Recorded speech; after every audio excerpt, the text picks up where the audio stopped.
4 तारीख पर आम पंचायत कॉलेज बौद्ध आमर काउंटिंग हम से आम स्ट्रंग रूम खुली तेणु आम 8टा बेले काउंटिंग स्टार्ट हम से आमर आसेम्बली सेगमेंट गोटे काउंटिंग हल एवं Kantamal 85 assembly constituency assembly segment अच्छी गोटे काउंटिंग हल और आसेम्बली कन्स्टिट्युएंसी गोटे सेगमेंट हल और प्रति माने काउंटिंग हल में 14टा लेखन टेबुल पड़ी और सब 14टा टेबुल प्रति टेबुल जड़े माइक्रो जड़े सुपरवाइजर और काउंटिंग एजेंट रही जो कैंडिडेट मैंने अच्छा से एजेंट काउंटिंग एजेंट प्रति टेबुल देवाई प्रोविजन अच्छी से जिते काउंटिंग एजेंट देवे से अनुसार आम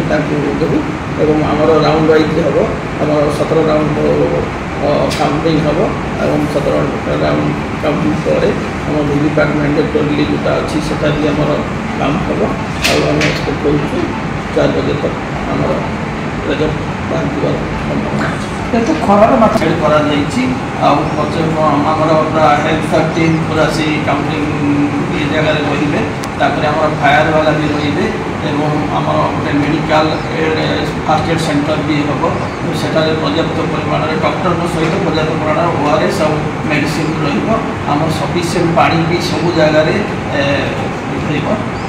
तेणु से पर्याप्त इवन आम्बुलांस 2टा भी स्टार्ट पाए